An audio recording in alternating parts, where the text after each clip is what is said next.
Ramble.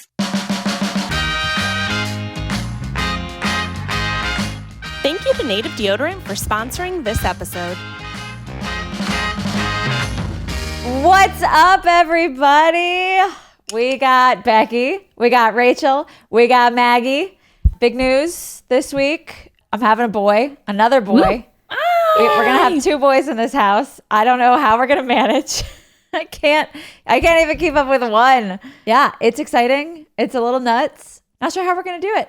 I don't know how you're going to do it either. 2 is like 10 more than 1. I'm telling you.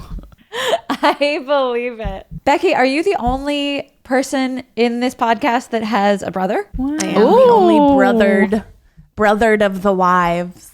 What's that like? What's a brother? What are boys like? What are boys like? I mean, I can't speak for every boy in the world, but my brother was very quiet. A quiet little, lovely little angel. Oh. Yeah, he was a sweet boy. I don't know why I'm saying was. He still is. He's just an adult. They take up bathroom time. I guess that was our only quandary as we fought over the bathroom. Do you guys think they should share a room? This is something I've been thinking about. Is like I know that June and Poppy share a room, but you know, they're girl twins. Mm-hmm. Boys, I mean, boys can share a room too. I don't know. I've been thinking about that a lot, where like when the little one gets old enough to, you know, have his own bed and all that kind of stuff, should they be in the same room? Would that be good for them? I guess that's your own personal choice. I was team share a room forever. I was the middle child. So not only when my older sister and me and my younger sister wasn't around, I always shared with my older sister. And then when my younger sister came around, I was always jealous of people who had Jack and Jill rooms where they like shared one bathroom so they could powwow. I always wanted one of those. I was so jealous. But I was always team share room. You are so cute. I remember, so my sister and I had a Jack and Jill.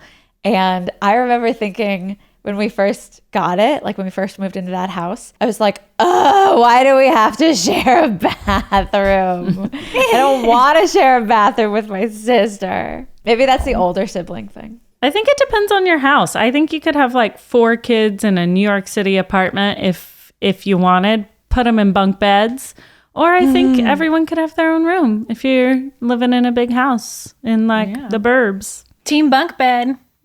Yeah, team bunk bed. But like, how cute would it be, Ariel, if you got them their own rooms, but like they decided to sleep together every night anyway? Oh, stop it. They're gonna be like, best set buds. expectations in my head. I'm going to be like, why don't you want to sleep with your brother? And if you share a room, you're almost forced to share toys and clothes. I always shared. I always stole both my older and my younger sister's clothes because I could fit into both of them because there wasn't that big of an age gap, and they did not appreciate it. But when you're sharing a room, it's a little easier to do. You don't have to go into somebody else's space. Well, Ariel, now that you've got another little bun in the oven, you and Ned started a podcast. We did. All things parenting. My goodness. Okay, so the podcast is called Baby Steps. We decided that we wanted to do this podcast because we have so many friends that are starting to think about kids and they're asking us for advice. And honestly, our biggest advice has always been like, don't listen to us. Why are you asking us? We don't know what we're doing. We're not good parents. We're not perfect parents. We just do the best we can. And that seemed to be what people wanted to hear, that you're never ready for kids and that kids are tough. That there's the public family and then there is all the messiness behind the camera. And that is what we wanted to talk about on Baby Steps. We're calling it a not so perfect parenting podcast because we are not so perfect parents. And that is okay. We like to talk a lot about what it looks like in front of the camera and then what it looks like behind the camera, which of course you guys know everything about. You know, there's your public facing life, and then you have your life behind the camera as well. I mean, Maggie knows. Mm-hmm. She's been keeping secrets for 2-3 weeks now. Not secrets. I just didn't want my family members to find out via the social post. I just wanted to make sure I was telling people that I wanted to tell in person. And especially in a pandemic, you can't see people face to face. So like wanted to tell people over Zoom at the very least. And like I have family in South America and blah, blah, blah. So I just wanted to make sure. And I'm still getting text messages from people that I meant to tell. And I just feel like a horrible person. It's a hard balance to find on what you post on social media and making sure that people in your immediate life you're in tune with and are updating. And yeah, it's a lot of pressure. Absolutely. And I mean, how long did it take you to figure out what you wanted to post to announce your good news? I honestly didn't think about it enough. And I sat there for 10 minutes and just came up with a caption. That was my caption. And it took me so long to come up with it. Zach, That was Zach perfect. made so much fun of me. He's like, you sat there for 10 minutes and came up with It's like, yeah. You said shortly after you guys got engaged that you would just be like cooking in the kitchen. You'd look down and be like, And that's what I heard when I read your Instagram post. I heard you being surprised and shocked and delighted. That's me. And there was a ring. There was a ring. Yes, emoji. There ring. Ring heart. Yeah. Are you wearing your ring now? Are you like, I can wear it now. I wasn't wearing it in podcast before because we do it via the video, and I didn't want to just like accidentally like scratch my hair and people be like, "What's that?" But now I can show you all. Let's see. I know we see it before. Let's see it again. So pretty. I know. What about you, Becky? I feel like you guys draw some real lines of what you want to share and what you don't want to share. Yeah. We pick the things that we want to talk about and the things we don't and try and have like a hard line with them just so there's no like gray matter that comes in. But I think for me, something that I find hard is like that idea that Arrow was talking about of we put, a certain face on for the camera or post certain things on our Instagram, but that's not necessarily like a true reflection of our lives all the time. Yeah. So it's hard to, like, I post a lot of skincare stuff, but I would hate if someone came across my page and in some way felt bad about their own skin because they saw, that I didn't have a blemish, or if I did an eyeshadow, like I wish I could do that, but I can't. Because I think we see a lot on social media that's like perfect bodies in swimsuits and no texture on the skin and a lot of Facetune. So it's hard to not compare yourself to what you see. So I think it's like an interesting place to be thinking about that. Yeah, I mean, there's so many things that just get like face tuned out, not just like body things, but lifestyle things too. There's definitely pressures there. I don't know. I've seen even like a bunch of influencers that cook in their kitchen. I'm like, how are their kitchens so beautiful? When I'm cooking, there's like ingredients everywhere. There's pots and pans everywhere. Like when Zach's doing like eat the menu stuff, I like try and clean up after him. He's like, what are you doing? And I was like, I'm just like cleaning up. And he's just like, wait, you mean why? without a recipe? I was like, or without a recipe. What did I say? Eat the menu? Oh, The menu. same. Like, get off our territory. Mummy. I was thinking about eating a menu right now. I can't actually imagine Zach eating an entire menu. That would not be good for his such tummy. a tiny human. I know. His tummy would not explode. like that. No, sir. It's so tough having like an outward facing family. It kind of exponentially gets even crazier because there are so many people out there who have kids and everybody has a different way of parenting. And I remember the first episode that we did, Ned and I, we're just talking, just talking about parenting Wes and all the things that he's doing. And I remember ending the podcast and looking at Ned and being like, I felt a little bit uncomfortable because I hadn't actually shared those things before. I feel like you're always trying to put the most perfect things out there, and we're the most perfect parents. Wes is the most perfect child. Everything in our life is easy, and it's like he's smart and he's healthy, but there are so many things that go on behind the scenes that you're questioning yourself, and you're constantly thinking, am I doing this right? And I don't know the answer to that. And that's something that we're really getting into on the podcast is there a right way? No, I don't think there is a right way of doing it. And you, like, working in the profession that I do, you see a lot of different family dynamics. And just because it's different doesn't mean it's wrong. And I think you're doing a phenomenal job. So, and we are trying to introduce all of those different perspectives over time, just bringing in different people, different experts. I'm excited to get it off the ground. Yeah, it's nice to have the real conversation. Like, I have a pretty close network of college friends who all had kids within the same year.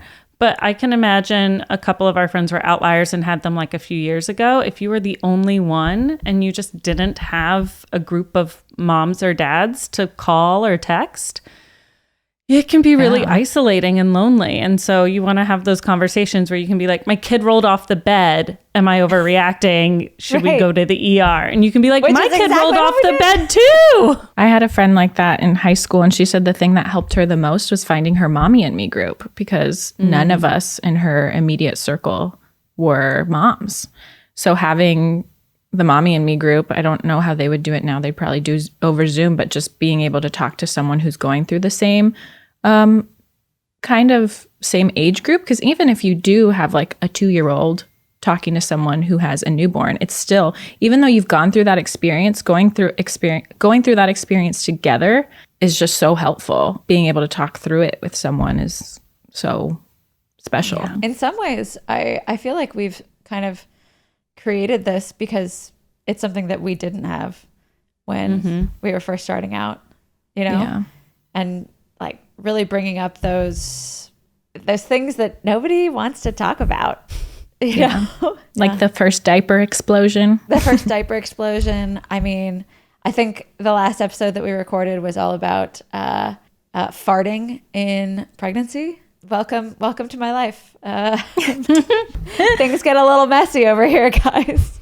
For sure. Yeah, just being able to when I was pregnant, being able to ask Ariel to go through my registry and weed out the stuff that really wasn't necessary and add the stuff she loved, or what to put in my hospital bag, or like, is it okay to still look pregnant like 2 months after having the baby?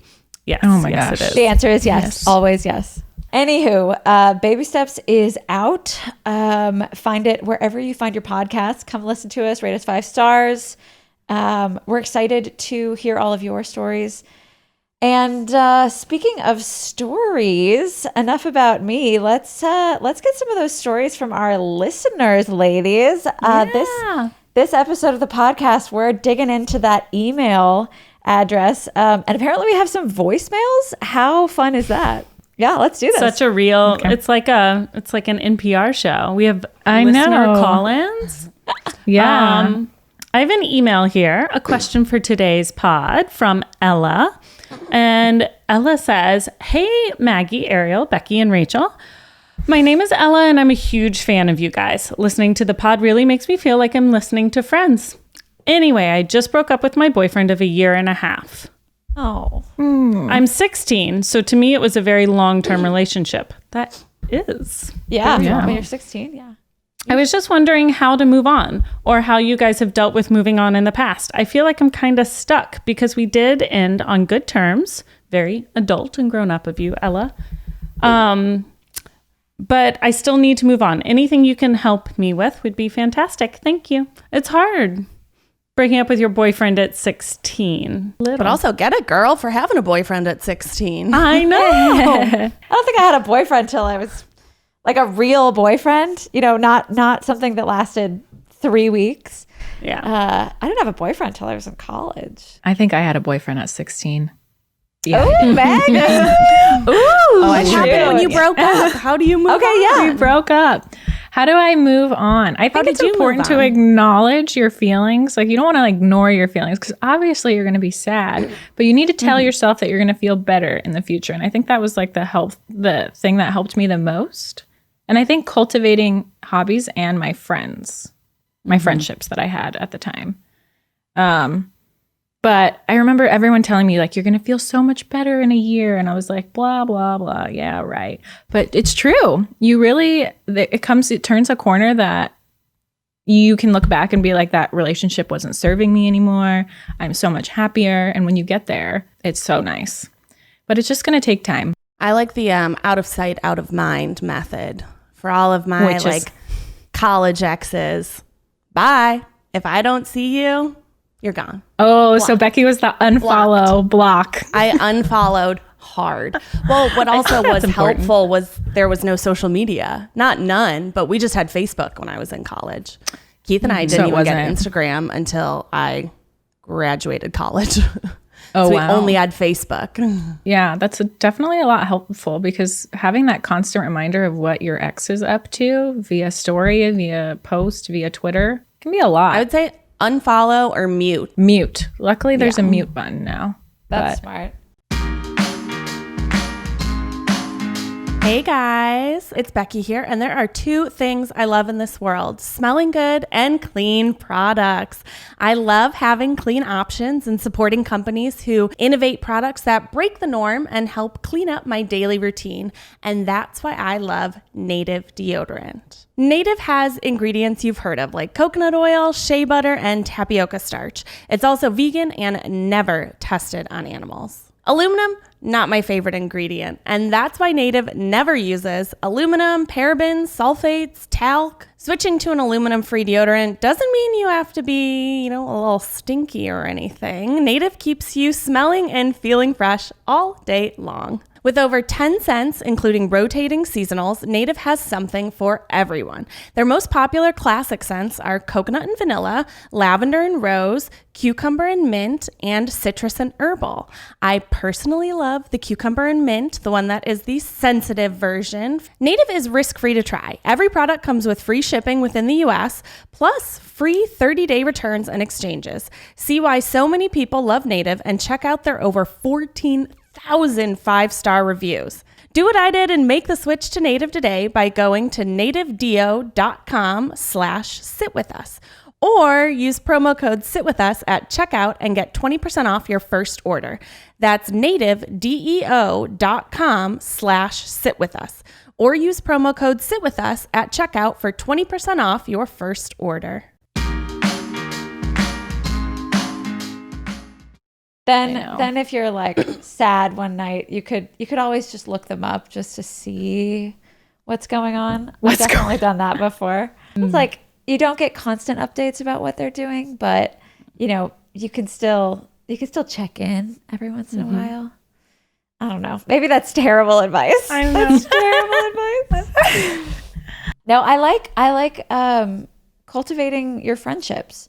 Like a 1.5 year long relationship that probably, made you a little bit isolated from other friends. And so now take this as an opportunity to really cultivate those relationships with your other friends, with girlfriends, with guy friends, going out as much as you can. Not going out. No going out. FaceTiming those friends. FaceTiming. Yeah. Did you guys have any big relationship drama that happened to you when you were 16? Like either to you or like your friend group? Because I feel like those are pretty intertwined when you're in high school. Is your relationship and your friends. Wait, say the question again. I was already like fuming at the mouth of like what I had to go through in high school. I was like... Did you guys ever have any big relationship drama happen when you were 16? Like either with your friends or with you personally? Anything big? I had a boyfriend who was jealous of my friend group, and he tried to control me and like would not be happy when I'd try and call my girlfriends or hang out with him. Like my time 100% went to him. He was just a very jealous man. Yeah. And I was in a relationship with a really long time with him. Max, how did you meet boys since you went to an all-girls school?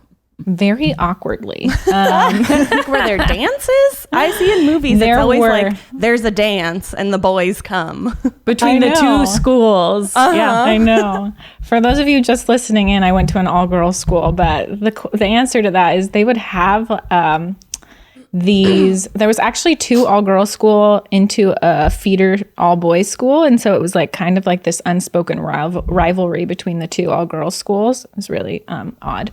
But we would have mixers, and then you would just kind of have to shimmy your way in that way. And then I was also on the swim team. So you would meet boys at the pool, but not really, because you'd be practicing. But they'd be like, you'd meet boys at the pool. I like that. Swim team boys are strong. Yeah, but they're And usually my swim scantily team. clad. Yes. Yeah, Speedos. Hello. There's nothing to the imagination there. No, nothing. Yeah. That was when we were in high school. We're not talking about high school boys right now. No, not at all. I was Talking about like when we Michael were Phelps 16. here. Yeah. Michael Phelps here. He was actually a water polo player. So I think we met I don't remember the exact moment we met, but we met through sports, friends of friends. Yeah. I never, the way it sounds is like there were dances and I would just go up to boys and be like, hi, I'm Maggie. But that's not how it would happen at all. No. Hey. No, the boys would come up to you. I'm Maggie. They'd be like, hey, baby, you're a cutie. No, there was, people would have mutual friends from like middle school and stuff, and you would kind of just like intermix that way. It was on and off for so long just because our families were kind of like close, or like I knew his family, he knew my family, and it was just based on that. And like when you're in middle school, high school, it's dating is so much different because like in the small community of people that I was in, like when you date, your family knew the other family. So you almost feel pressured that you have to make this work, but that's not always the case. But yeah, do you guys feel like when you were in middle school, high school, the relationship dynamics were like a little bit more toxic than, I mean, we're all in healthy relationships now, but I just remember going to movie theaters with friends and everyone, like there'd always be that one couple that would be fighting and you'd just be sitting there like, how awkward. Do you guys remember that? I don't know. I remember a lot of on and off relationships in middle school and high school. It was very much like there was my friend group, and then we would kind of that was part of the drama, was that we would kind of take turns with different guys. You know, not in like a terrible way, but you know, like I would date somebody and then we would break up, and then maybe 2 months later a friend of mine would be like, you know, I'm interested in that guy that you were dating. Oh my gosh. Is that okay? You know, and of course it was okay, but also no, it's not okay. Yeah. Yeah. So there's a fair amount of drama there, but we were young and the relationships were never that long, you know, so Yeah. I can only imagine a 1.5 year long relationship, how intense that can be at that age. How long was your on and off relationship? 3 or 4 years. 3 or 4 years? That's all of high school. That was like all of high school. Yeah. Wow. Margaret. I know. It was Wow. a while. And like, luckily my mom was comforted that it was always like, I only had that one boyfriend. So she's like, oh, thank God. How did you cut it off at the end? It was me going to college, and I even remember he found out that I was applying. He thought I was going to go to the local, like Chapman was going to be the school I went to. But he was even mad that I was going to move to LA. And I was just like, oh my gosh, this man is crazy. This man That is not okay. He was just very possessive, we were both Scorpios. Maybe that's why.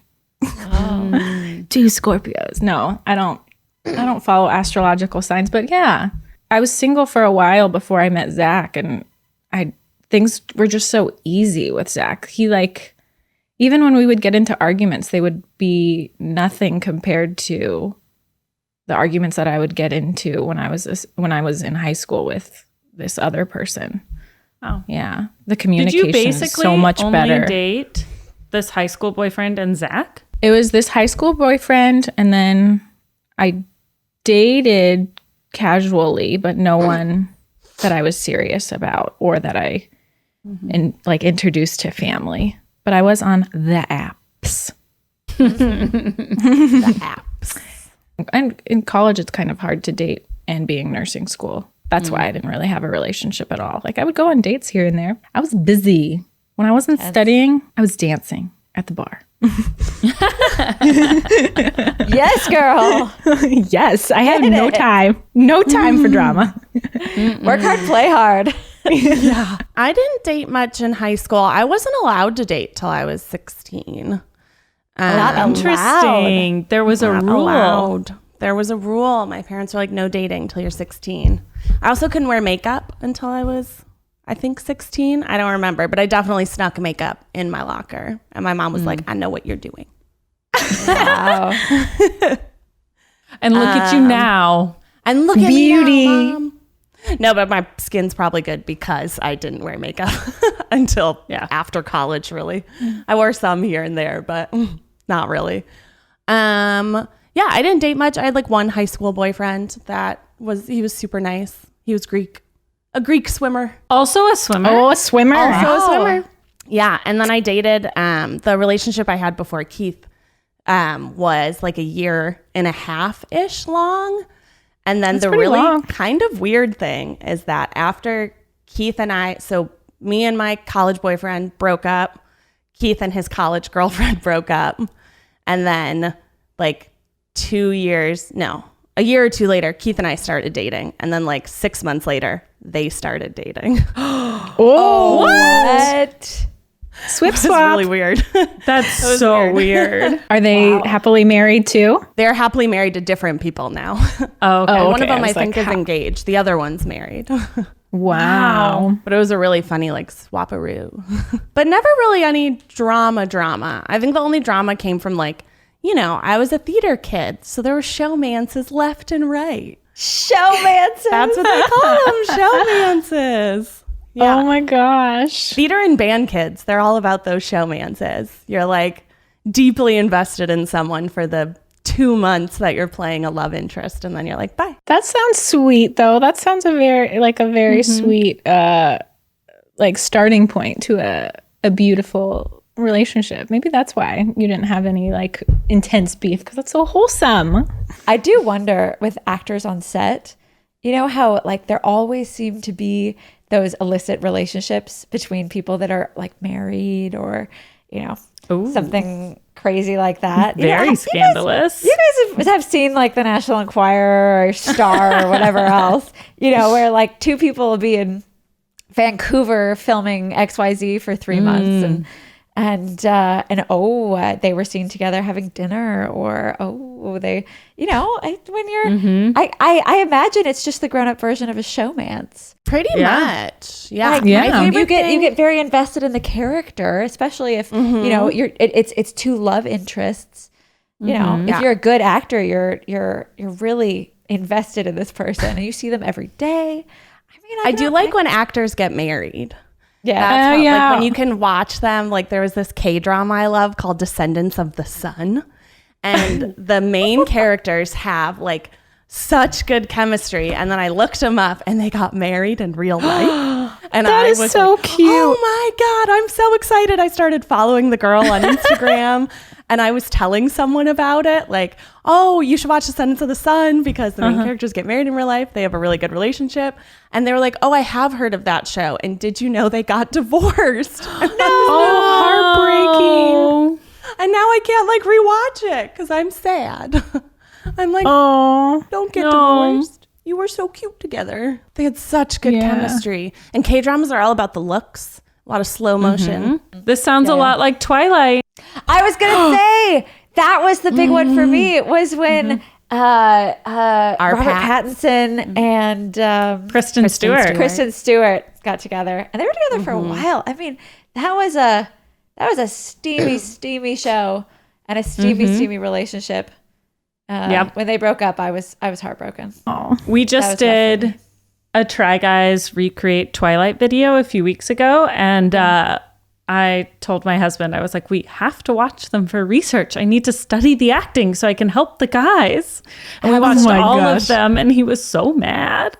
He didn't enjoy it? I think he got him by the end, but the acting is pretty terrible. And those are good actors, but bad Maybe it's the script. writing.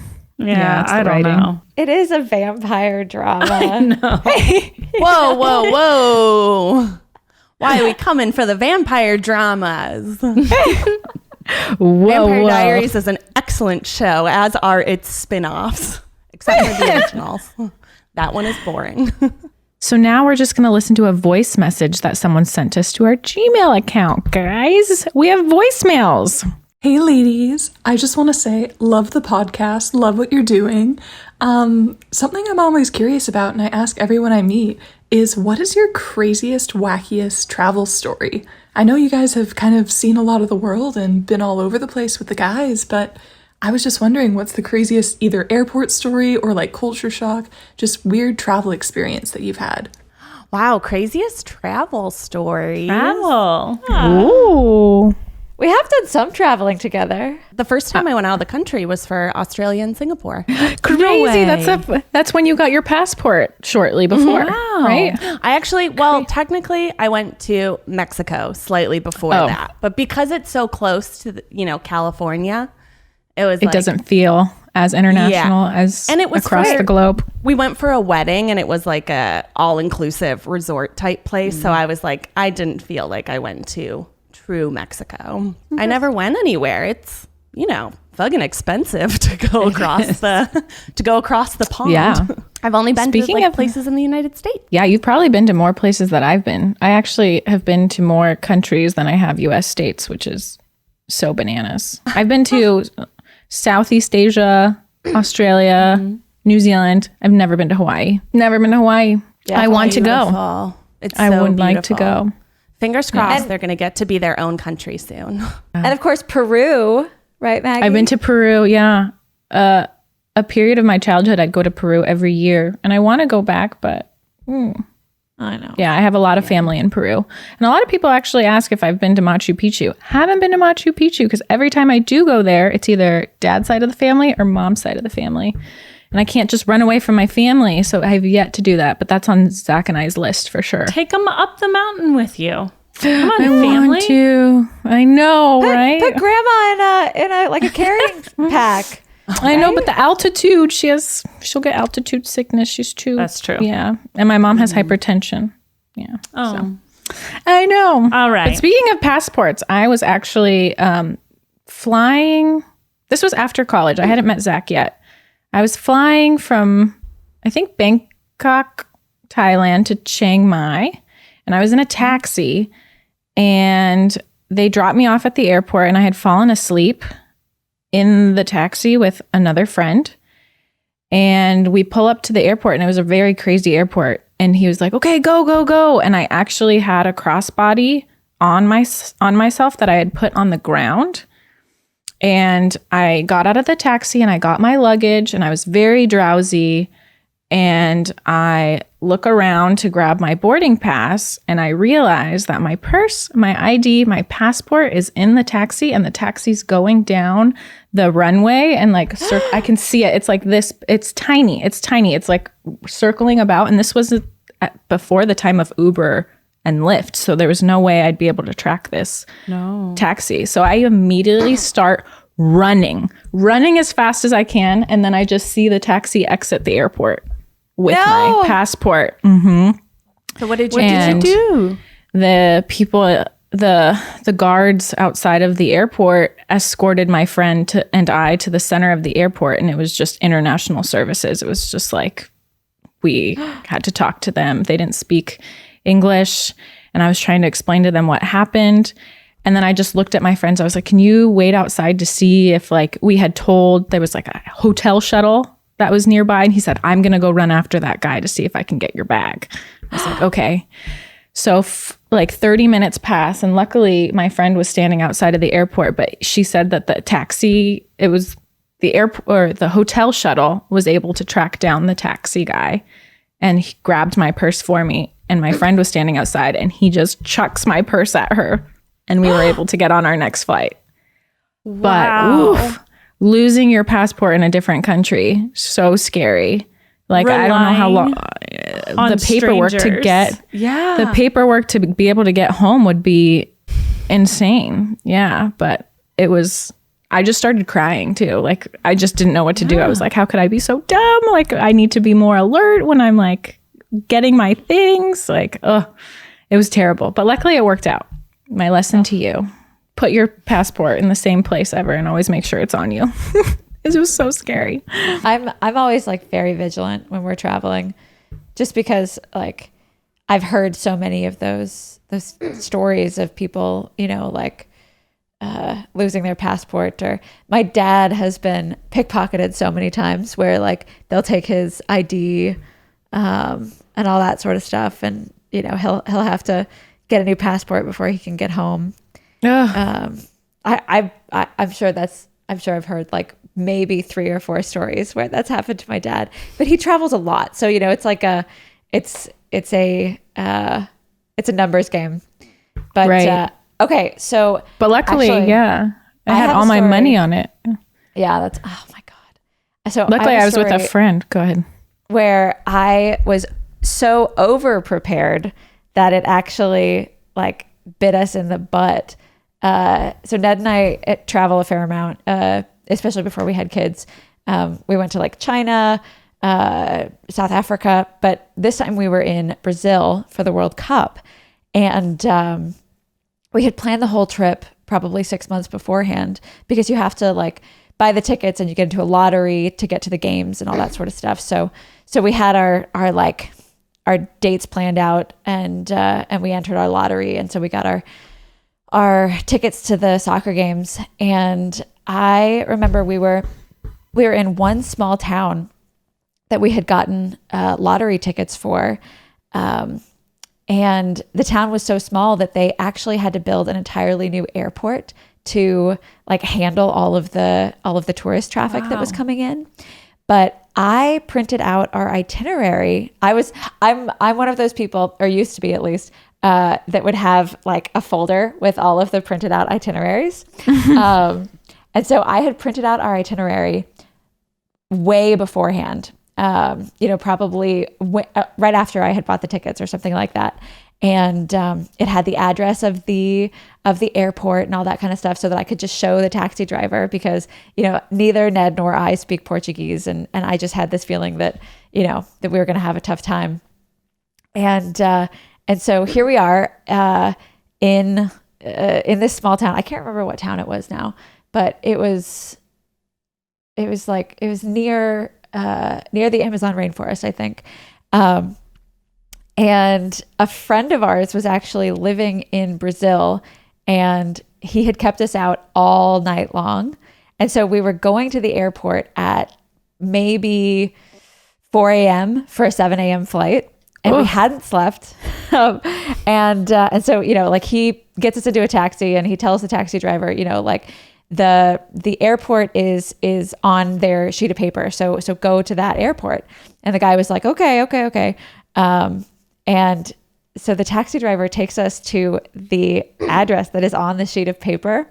And we're driving, you know, through the middle of the night. It probably takes us about an hour and a half to get there. And we show up, and the airport is completely closed. Like completely shut down. There are barricades outside of the airport, and you know there's like one security guard standing there, and he says, "This airport is closed. Like there are no airplanes flying in here anymore. I'm like, so sorry. Like you forever. The airport is closed forever. You have the wrong address. There's no flights here." And so Ned and I were just like, I'm sorry, what? What? What are we supposed to do? Oh my God. And so we're like desperately trying to look on our phones to see if, and this was like before we could afford the like international roaming and all that kind of stuff. So we were like trying to find in our email if the flight had changed, or if the airport had changed or something like that. Turns out they had built the new airport, and they had moved our flight from the old airport to the new airport. And so by the time that we figured that out, it's about 6 a.m. and the new airport is about an hour away, and our flight is at 7 a.m. And No so way. Yeah. So we have to turn around, get back in the cab, drive all the way. And like, basically, like, here's the town in, the center of the city. And then the airport that we went to is like northeast. And the airport that we need to get to is northwest.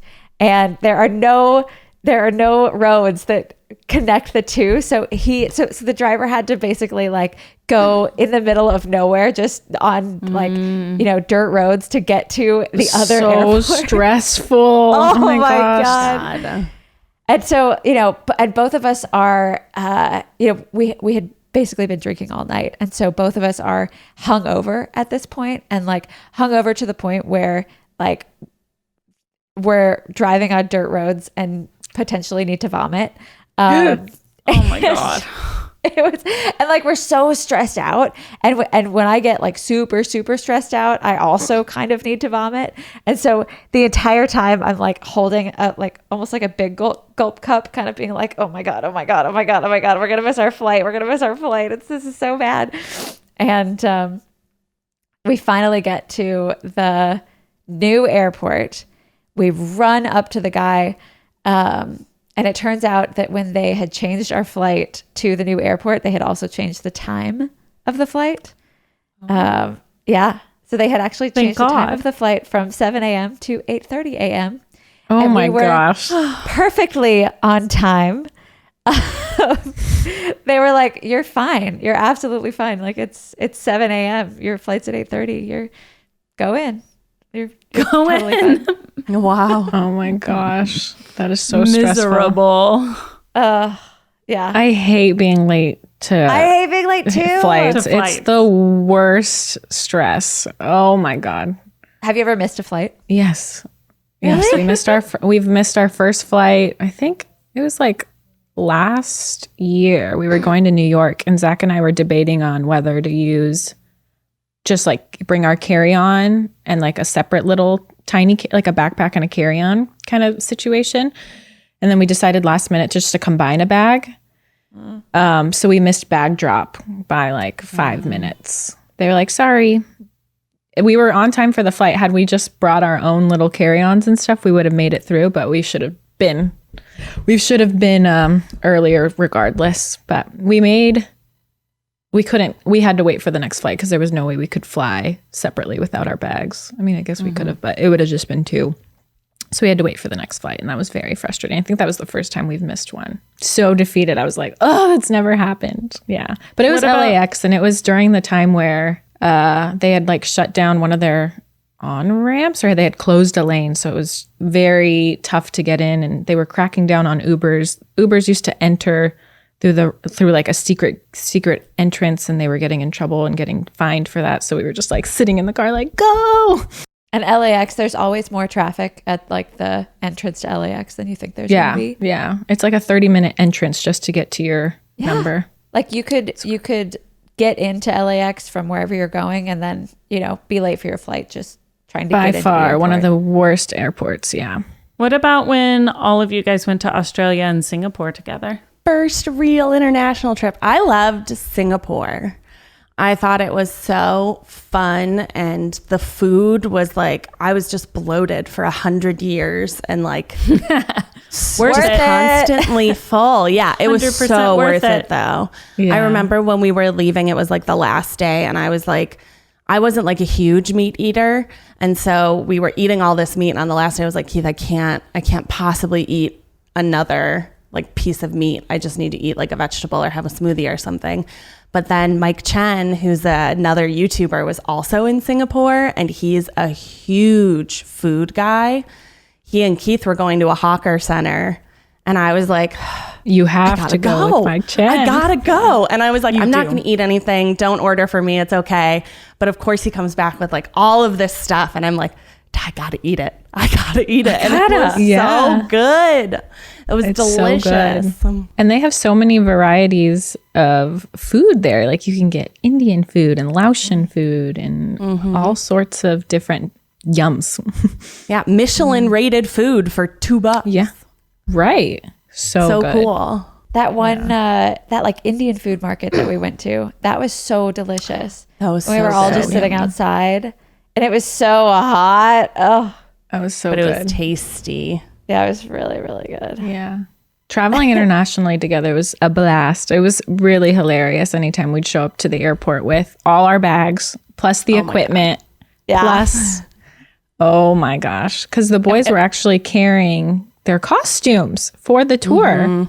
Yeah, that wasn't getting shipped separately. It was all us. So everyone had like responsible for 3 bags.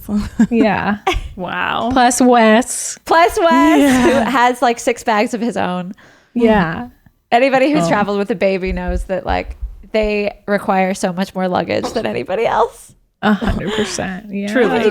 You've got like, if you're not traveling with a crib, you're traveling with a car seat, and you're blah blah blah blah blah. Or 2, Ariel. Or 2 Coming at ya. 2 car seats. Woo. 2 car seats, 2 travel cribs, 2 travel high chairs. It's a lot. It's take one down, pass it around. I know, seriously. I mean, that's what we do anyway. That's why I love traveling with you guys, is because it's like, here, hold my this baby. one. We're like, give me the baby. I'll take Hold my him. baby. Happily. Give them to me. I remember you were sitting in front of us on the flight, and I fell asleep and woke up to Wes's little head just like on top, and all I saw was his eyes. His little bald head. It was so cute. I was like, Wes. Entertaining how old was he at that point? He was like 1.5. Entertaining a 1.5-year-old on a 16-hour flight. It's a family affair, guys. Yeah. And trying not to give him screens. I still have this video on my phone of Becky raising up her chair as like a vampire, being like, I'm rising from the dead. Because the first flight, so the good. chairs just went up by a button. And I had never been in a chair that did that. I'm always, economy baby. So I was like having fun playing with it. I was like, hello everyone. I remember Ned in his pajamas, his Qantas pajamas. Amazing. How did none of us get those Qantas pajamas? Like, only Ned got the Qantas pajamas, and they were so thin. They're so thin, and I'm just like, you can't leave your seat in those pajamas. They're so thin. Not for public. And how did they know his viewership. size? Yeah. I'm so confused. I did not get the pajamas. I got asked, but I said no. I brought my own didn't get pajamas. Yeah. You think I didn't I bring brought my own pajamas? jammies. Those were really fun flights. Wait, so talking about Singapore, the Singapore airport. Oh my God, The most beautiful fun. airport. Yeah. It's a rainforest in there, guys. There's a you can go giant... climbing. Those of you who don't know, Singapore Airport is a theme park. Not really, but it is beautiful. There's a movie theater. There's all these activities and like jungle gyms you can climb through. It's adult friendly. It's kid friendly. I'd like to go back and just go to their airport. Oh my gosh. We spent Keith, Eugene, and I went earlier in the day and spent the whole day at the airport before our flight. And part of that was spent like 2 hours probably was looking for a slide, because I saw online that there was this slide, and we were going, this airport is massive. It's the biggest airport I've ever been in. And so we're going through the terminals and the different places to try and find this slide. And we find out that it's actually before you enter through security. No. And they're very serious about security there. Like, you scan your fingerprint. And so I just remember Eugene going up to this like airport security guard and like walking over and being like, excuse me. So me and my colleagues here would like to go to the slide, but we've already passed through security. Is there any way we could still go to the slide? And the guy was like, no, absolutely not, you lunatic adults. But it was really funny. I found it interesting that I think one of our taxi drivers were the ones who tell us that people that own property in Singapore have to like make sure that they dedicate a certain percentage to greenery. I wish we did that here. Yeah. Yeah. we'd have way more fresher air. Yeah, it makes sense. We can't even get Singapore- people to wear masks, let alone put greenery on their buildings. Yeah. And now that I am like super nostalgic for traveling, you guys, that's the end of our podcast. I would love to continue talking about this next time because talking about traveling truly just makes me want to. I just get itchy to get out of the house. Anyway, Baby Steps is out. Please go listen. Find it anywhere you find your podcasts. I love you guys so much. Thanks for all your support. And we'll talk to you guys next time.